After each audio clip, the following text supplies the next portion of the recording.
నేను as MBA స్టూడెంట్గా నేను చెప్తున్నా, నాకు మా ఇంటికాడ ఉపాధి లేక ఆటో తీసుకొచ్చి ఇక్కడ నడుపుతున్నా నేను. అట్లా కొందరు ఇట్లా ఆటో ట్యాక్ వచ్చి చనిపోయిన వాళ్ళు కూడా ఉన్నారు. ఎట్లా నైట్ల పూట నడిపి ఈ ఆలోచనలు పెట్టుకుని ఆ ఫైనల్ చోటుతో ప్రాబ్లము, ఈ ర్యాపిడో ఓలో అన్నది రేటు పడిపోయి ఈ గవర్నమెంట్ ఫ్రీ బస్సు పెట్టి డిస్టిక్లలో ఫ్రీ బస్సులు తీసుకొచ్చి ఇక్కడ హైదరాబాద్లో ఫ్రీ బస్సులు తీసుకొచ్చి అక్కడ ఉన్న వాళ్ళు ఇక్కడ వచ్చి బతకడం. చాలా మంది రోడ్ల పైన బతికేటోళ్ళు ఉన్నారు.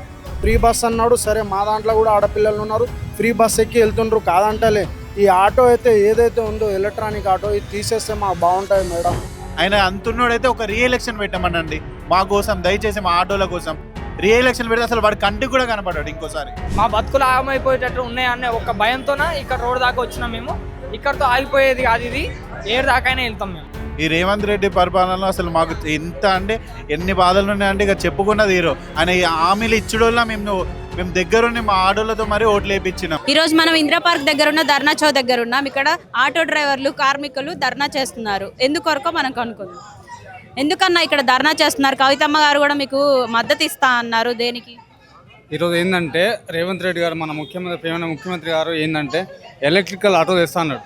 ఇప్పటికే ఆయన ఫ్రీ బస్సు పథకం పెట్టి ఆటో డ్రైవర్ల పొట్ట కొడతాడు. మళ్ళీ అయినా సొంతంగా మళ్ళీ ఆర్టీసీ ఎలక్ట్రికల్ బస్సు ఆటోలు తెచ్చి ఇంటి దగ్గర డ్రాప్ చేస్తా అంటాడు. ఇప్పుడు మేమేటి పోవాలి? మేము ఆటో, నేను యాజ్ ఎంబీఏ స్టూడెంట్గా నేను చెప్తున్నా, నాకు మా ఇంటికాడ ఉపాధి లేక ఆటో తీసుకొచ్చి ఇక్కడ నడుపుతున్నా నేను.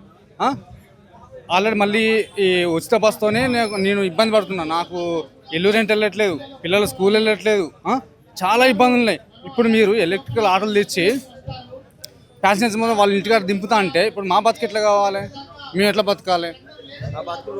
అవును, మాకు కవిత గారు సపోర్ట్ చేస్తున్నారు, ఆమెతో పాటు మేము వచ్చినాం. మాకు సపోర్ట్ చేసే వాళ్ళకి మేము మా మద్దతుగా బరాబర్ మద్దతు ఇస్తాం. కానీ మీరు ప్రజల అభిప్రాయం తెలుసుకోకుండా మీ సొంత నిర్ణయాలతోని ఏది పడితే అది నీ ఇష్టం వచ్చినప్పుడు అధికారం నీ చేతిలో ఉంది కాబట్టి అడ్డగోల పథకాలు పెట్టి ఇప్పుడు ఎన్ని లక్షల మంది, ఒక 5-6 లక్షలు, ఒక రాష్ట్రం మొత్తం 10-15 లక్షల మంది ఆటో డ్రైవర్లు ఉన్నారు రాష్ట్రం మొత్తంలో. వాళ్ళ బతుకులు మొత్తం ఆగమైనట్టే కదా. ఇప్పుడు మీరు ఉచిత బస్సులు పెట్టిళ్ళు ఆడి వరకు ఓకే, మళ్ళీ ఆటోలు ఏంది ఎందుకు? అలా పెట్టిల్లు కదా, కనీసం ఇప్పుడు ఆటో డ్రైవర్ల గురించి పోవడం ఆలోచించాలి కదా మీరు. ఇప్పుడు ఏం కోరుకున్న ఆటోలు పెట్టొద్దంటారా? పెట్టిన ఆటోలకి మమ్మల్ని డ్రైవర్లను చేయండి అంటున్నారా? 2 ఆప్షన్లు అండి. ఆటోలు అసలు ఆయన చెప్పిన ముచ్చట ఉపసంహరించుకోవాలి. అదే ప్లాన్ ప్రకారం మీరు మమ్మల్ని జాయిన్ చేసుకున్న అందులో. ఇప్పుడు ఎట్లాగో మీరు తీసుకొచ్చి వాళ్ళకి అంతో ఇంతో ఇచ్చి పెట్టుకుంటారు, వాళ్ళంత శాలరీ ఇచ్చి పెట్టుకుంటారు. అదే మాకు శాలరీ మాకు ఇవ్వండి, మేము కూడా మొత్తం. ఇప్పుడు మేము ఒక లోన్ తీసుకున్నాం, ఒక మహిళా సంఘం నుంచి లోన్ తీసుకొని వచ్చినాం. ఇప్పుడు అది కట్టాలి, ఇప్పుడు ఈఎంఐ కట్టుకోవాలి ఆటోకి. మీరు సొంతంగా తెస్తే ఇప్పుడు ఆటో కొనేటోళ్ళు కూడా ఉండడు. రేపొద్దున మీరు తెస్తారు, ఇప్పుడు నా ఆటో అమ్ముకుంటా ఇంటి పోయి ఆ కూలి పనులు చేసుకుని బతుకుతాను నేను. నా ఆటో ఎవరు తీసుకోవాలి? నాకు అది ఈఎంఐ వెళ్ళదు. మీరు ఇవన్నీ తెస్తే ఎట్లా బతకాలి మేము? ఇప్పుడు ఫ్రీ బస్ కదా, ఎట్లా వెళ్తుంది మరి ఈఎంఐలు కట్టడం? ఇప్పటికే మాకు ఇబ్బంది అవుతుంది. మేము ఏంటంటే ఇప్పుడు మా భార్యలను చిన్న చిన్న పనులు పంపించుకొని ఇల్లు రెంట్ అది నడిపించుకుంటున్నాం మేము. ర్యాపిడో, ఊబర్ వీళ్ళే ఇప్పటికి కూడా మాకు చాలా తక్కువ ఇస్తారు. ఏది 2016 తీసుకొచ్చిన మీటర్ ప్రకారం ఇస్తారు. ఇప్పటికి 10 సంవత్సరాలు అవుతుంది, వాళ్ళు కూడా రూపాయి పెంచట్లేరు. ర్యాపిడో పుట్టిన కంచాలి అప్పుడు ఆయన ఒక 100 కోట్లు ఆశపడాడు, ఇప్పుడు ఆయన కొన్ని 1000 కోట్లు ఉన్నాయి. కానీ మేము చేస్తేనే ఆయనకు రూపాయి వస్తుంది, మాకు పెంచలేదు. ఆయన పెంచుకుంటాడు, ఆయన ఆస్తులు పెరిగినాయి. మా పరిస్థితి ఏంది? ఇదే ఒకటి చెప్తున్నా, మీరు రేవంత్ రెడ్డి గారు ఇది మాత్రం మీరు ఉపసంహరించుకోండి. ఎందుకంటే కొన్ని లక్షల మంది జీవితాలు ఆగమవుతాయి. ఈ లక్షల మందే కాదు, వాళ్ళ ఫ్యామిలీలు, మా మీద ఆధారపడి నా ఫ్యామిలీ ఉన్నారు, నా అమ్మ నాన్న ఉన్నారు. ఇవన్నీ మీరు ఒకసారి ఆలోచించుకోండి. దీన్ని మాత్రం ఖచ్చితంగా ఉపసంహరించుకోండి, లేదా అంటే మమ్మల్ని కాంటాక్ట్ అయ్యి సరే మీతోనే చేస్తాం అన్నట్టు మాట్లాడండి. అది అంతే తప్పించి మీ కోరుకునేది ఏం లేదు. మీరు మాత్రం మీ స్టాండ్ మీద ఉంటే మేము కూడా మా స్టాండ్ మేము తీసుకోవాల్సి వస్తుంది. ఆటో ఎన్ని సంవత్సరాల నుంచి నడుపుతున్నారు మీరు? మేము గత ఒక 5 సంవత్సరాల నుంచి నడుపుతున్నాం అక్క. మాది ఇక్కడ భద్రాద్రి కొత్తగూడెం జిల్లా. మేము ఇక్కడికి వచ్చి 2 years అవుతుంది. కేవలం ఫ్రీ బస్ పెట్టుడు వల్ల మేము ఇక్కడికి వచ్చి జరిగింది. ఇక్కడ ర్యాపిడో, ఊబర్ అన్నది ఒక 2 years బ్యాక్ కొంచెం మంచిగా నడిచింది. ఇక ఫ్యామిలీ అందరూ పిల్లలు అంతా ఇక్కడే మొత్తం ఇక్కడే సెట్ అయిపోయినాం. ఇక్కడ సెటిల్ అయ్యారు ఆటో డ్రైవ్ చేసుకుంటూ. ఇక ర్యాపిడో, ఊబర్, ఓలా అన్నది రేట్ అనేది తగ్గిపోతూ ఉంది. సో దానివల్ల ఏమైందంటే మాకు ఇక ఆటో అన్నది 3-4 ఈఎంఐలు పెండింగ్లు పడ్డాయి. ప్రతి ఒక్క డ్రైవర్కి ఇక్కడ ఉన్న దాంట్లో 3-4 ఆటోలు పెండింగ్లు ఉన్నాయి. అట్లా కొందరు ఇట్లా ఆటో ట్యాక్ వచ్చి చనిపోయిన వాళ్ళు కూడా ఉన్నారు. ఇట్లా నైట్ల పూట నడిపి ఈ ఆలోచనలు పెట్టుకుని ఆ ఫైనల్ చోటుతో ప్రాబ్లము, ఈ ర్యాపిడ్ ఓలో అన్నది రేటు పడిపోయి ఈ గవర్నమెంట్ ఫ్రీ బస్సు పెట్టి సో అట్లా వేసి మొత్తం నడిపిస్తున్నాం. దానికి తోడుగా ఇప్పుడు ఏమైంది, రేవంత్ రెడ్డి ఏం చేసిండు, ఈ ఫ్రీ ఆటో అన్నది ఒకటి పెట్టిండు, ఇది ఆర్టీసీ ఆటో అన్నది. మేము నడుపుకునేది అంతో ఇంతో. ఇక ఆటోలు కూడా చేస్తే మరి మేము ఎక్కడ పోయి బతకాలి? ఇంకా ఇక తెలంగాణలో ఏ జిల్లా పోయినా ఇక ఇప్పుడు వస్తాయి. మేము మరి ఆంధ్రాకి పోయి బతకాలా లేకపోతే ఎట్లా? మాకు 12,000 అన్నది ఇస్తా అన్నాడు. మాకు వాటి గురించి కూడా మేము ఏ రోజు కొట్లాడింది లేదు.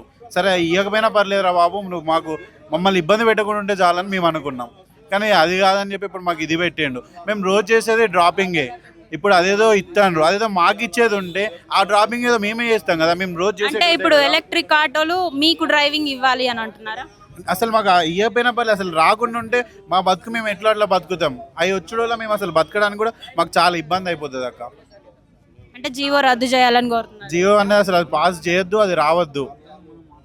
ఈ రేవంత్ రెడ్డి పరిపాలనలో అసలు మాకు ఎంత అంటే ఎన్ని బాధలు ఉన్నాయంటే ఇక చెప్పుకున్నది హీరో. ఆయన ఈ హామీలు ఇచ్చడోళ్ళ మేము దగ్గరుండి మా ఆడోళ్ళతో మరీ ఓట్లు వేయించినాం. ఆయన చేసిన దానికి మేము ఇట్లా ఫ్రీ ఇది ఇస్తాం, అది ఇస్తాం, నెలకి 2,500 ఇస్తాం, స్కూటీ ఇస్తాం, జాబులు ఇస్తాం. ఇప్పుడు కొత్తగా చాలామంది కొత్తగా ఆటోలు తీసుకొని నడుపుతారు. దేనికోసం? వాడు జాబులు అన్నది ఎవరికి ఇవ్వట్లే, ఉన్నోళ్ళకే ఇచ్చుడు లేదా వాళ్ళ పరంగా వాళ్ళకే ఇచ్చుకున్నాడు చేసిండ్రు. అన్న ఎట్లా నడుస్తుంది మరి ఇల్లు, పిల్లల చదువులు ఇవన్నీ?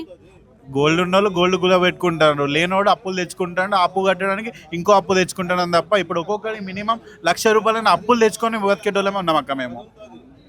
ఈఎంఐలు ఇవన్నీ పెండింగ్ పడిపోతున్నాయి. చూపిస్తా చూడండి, కావాలంటే నా ఫోన్లో చూపిస్తా. 4-5 పెండింగే ఉన్నాయి. ఫైనాన్స్ లో దొరకకుండా మంచిగా నడుపుకుంటే ఆటోకి రోజుకి ఎంత వస్తాయి? అంటే ఈ ఫ్రీ బస్సులు ఏం లేకోకుండా, ఫ్రీ బస్సులు లేకుండా ఉంటే మేము హైదరాబాద్ ఎందుకు వస్తాం? అసలు ప్రశాంతంగా ఉన్న ఊర్లోనే ఉండి ఫ్యామిలీతో మంచిగా ఉంటాం కాక. అంటే అక్కడ కూడా ఆటో దోలారా ఏంటి? అక్కడ ఆటో తోలుకుంటున్నాం. ఇప్పుడు ఫ్రీ అక్కడ మంచిగా వచ్చేదా ఇన్కమ్? మరి ఫ్రీ బస్సులు పెట్టక ముందు మంచిగా ఉండేది. ఇప్పుడు ఫ్రీ బస్సులలో ఆడోళ్ళు కూడా ఏముంది, 2-3 గంటలు లేట్ అయినా పర్లేదు అని చెప్పి బస్సు ఎక్కుతారు. ఫ్రీ బస్సు వల్ల ఫ్రీ బస్సు పెట్టు, ముసలోళ్ళకి పెట్టు, కాలేజ్ వాళ్ళకి పెట్టు, కాలేజ్ స్టూడెంట్స్ ఉన్నారు వాళ్ళ కోసం పెట్టండి. ఆడవాళ్ళు కూడా అంటున్నారు ఫ్రీ బస్ ఏమంత మంచిగా లేదు, గొడవలు పెడుతుంది మాకు అని. ఇప్పుడు వాళ్ళు టికెట్ తీసుకోకుండా ఎక్కేటోళ్ళు వాళ్ళు రూపాయి పెట్లుంది తెలుసా? ఇంకా మేము టికెట్ తీసుకున్నా మాకు సీటు కూడా దొరకట్లే. మమ్మల్ని నువ్వేంద్ర బాబు వెళ్ళగొట్టని మా మీదకే వాళ్ళు కొట్టే ప్రయత్నం చేస్తారు. అయితే రేవంత్ రెడ్డికి మీరు ఇప్పుడు ఈ సభ ద్వారా ఏమైనా చెప్పాలని కూడా చెప్పండి.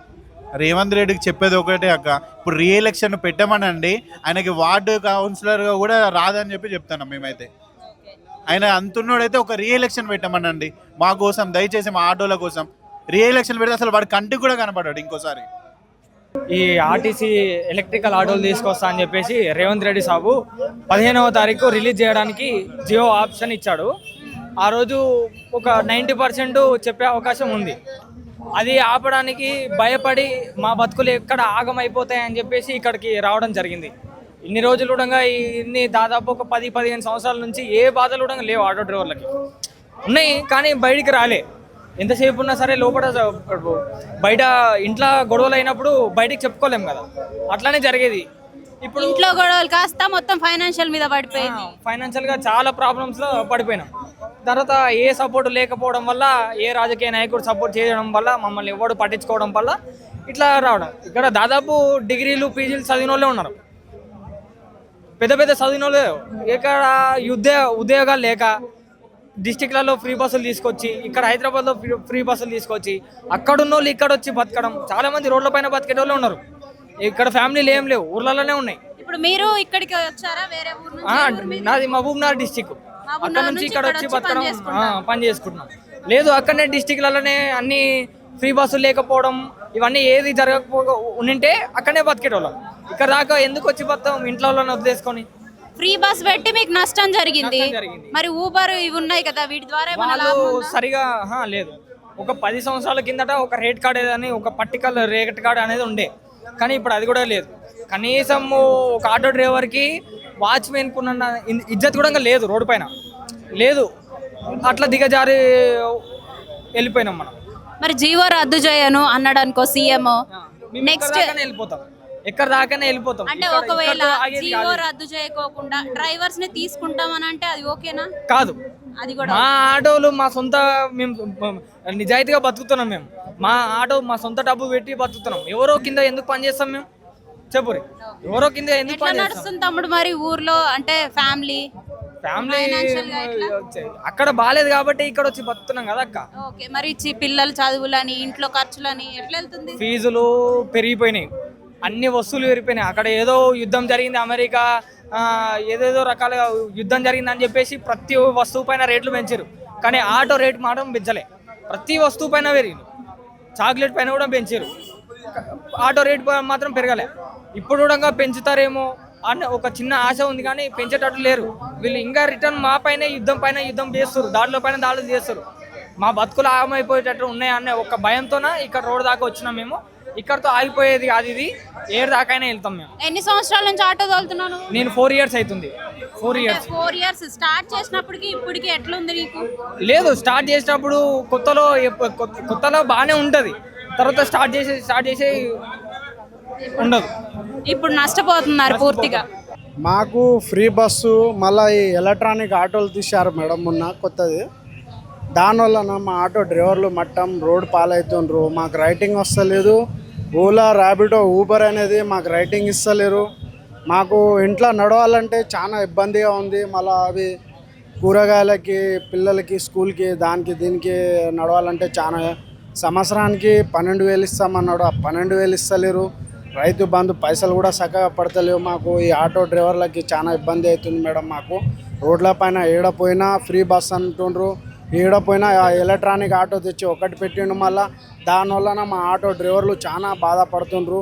మా ఇల్లు కూడా సరిగా నడుస్తలేరు. దానివలన చాలా బాధాకరమైన మాకు అవుతుంది. రేవంత్ రెడ్డికి మేము ఒకటే కోరుతున్నాం, ఈ ఎలక్ట్రానిక్ ఏదైతే జియో తెచ్చిండా ఈ పక్కన పడేస్తే మా ఆటోలు ఏదో ప్రశాంత. మా ఇంట్లో కూడా ఆడపిల్లలు ఉన్నారు. ఈరోజు మా దాంట్లో ఫ్రీ బస్ అన్నాడు, సరే మా దాంట్లో కూడా ఆడపిల్లలు ఉన్నారు, ఫ్రీ బస్ ఎక్కి వెళ్తుండ్రు, కాదంటలే. ఈ ఆటో అయితే ఏదైతే ఉందో ఎలక్ట్రానిక్ ఆటో ఇది తీసేస్తే మాకు బాగుంటుంది మేడం. దానివల్లన మా ఆటోలు చాలా బాధపడుతుండ్రు, ఎఫెక్ట్ అవుతుంది. మాకు ఓలా ర్యాపిడో వాళ్ళు కూడా రైటింగ్లు ఇస్తలేరు సరిగా. దానివల్లన మేము ఒకటే విజ్ఞప్తి చేస్తున్నాం రేవంత్ రెడ్డి సీఎం గారికి, ఈ జియో అయితే ఏదైతే తీశారో ఈ ఎలక్ట్రానిక్ బండి అవి తీసేయాలని మేము డిమాండ్ చేస్తున్నాం మేడం. దాని గురించే ఇవాళ ఈడ ధర్నా చేస్తున్నాం మేము ఈడ. అన్న ఎన్ని సంవత్సరాల నుంచి చేస్తున్నారు ఆటో డ్రైవర్గా మీరు? మేము 15 సంవత్సరాల నుంచి చేస్తున్నాం మేడం ఆటో ఫీల్డ్లో, చిన్నప్పటి నుంచి ఆటో. మీరు స్టార్ట్ చేసినప్పటికి ఇప్పటికి ఎంత అంటే అప్పుడున్న రేట్లు ఇప్పుడున్న రేట్లు ఒకటేనా, మారాయా? లేదు మేడం, అప్పుడున్న రేట్లే ఉన్నాయి, ఏం చేంజ్ కాలేదు. మాకైతే అవే రేట్లు ఇస్తుండ్రు. ర్యాపిడ్ వాళ్ళు ఊబర్ వాళ్ళు పెంచమంటే వాళ్ళు కూడా పెంచుతలేరు. మళ్ళీ సీఎం రేవంత్ రెడ్డి 12,000 ఇస్తామన్నారు, అవి కూడా ఇస్తలేరు. మాకు ఏదో ఒకటి దారి చూపేయండి. ఎట్లా వెళ్తుందన్న మరి? ఏమి రాంది ఇంట్లో ఎట్లా వెళ్తుంది, పిల్లల చదువు ఇవన్నీ? మాకు అదే కాదా, దాని గురించే మేము ఇక్కడ నిరక్ష దీక్షణ చేస్తున్నాం మేడం. కవితక్క కూడా వస్తామన్నారు, మేము పిలిచినాం, రిక్వెస్ట్ చేసి రండి మేడం. వాళ్ళు పట్టించుకుంటలేరు, వీళ్ళు పట్టించుకోవట్లేదు. ఏ ఎమ్మెల్యే దగ్గర అడిగినా ఆవిడ ఆటో డ్రైవర్లని పట్టించుకోవట్లే. ఉస్మాని హాస్పిటల్ కానీ గాంధీ హాస్పిటల్ కానీ ఏడ వెళ్ళినా కూడా మేమెట్టే అంబులెన్స్ రాకపోయినా కూడా మేము వస్తున్నాం. ఆడ ఏ హాస్పిటల్ కానీ ఏడ పోయినా కానీ మేము వస్తున్నాం. ఎమర్జెన్సీలో ఇంటికి పోయి డ్రాప్ చేసి వస్తున్నాం మేడం. అలాంటిది మా పైన కక్షలు పెట్టుకుంటే ఏమొస్తుంది సీఎం రేవంత్ రెడ్డికి? మాకు ఏదో ఒకటి దారి చూపెట్టని న్యాయం చేయండి. మేము కూడా ఓట్లు వేసినాం కదా, మేము ఓట్లు గెలవంగానే నువ్వు గెలిచినావా? మేము కూడా అదే డిమాండ్ చేస్తున్నాం రేవంత్ రెడ్డి సీఎం గారికి. ఆటో వాళ్ళ కార్మికులకి న్యాయం చేయండి.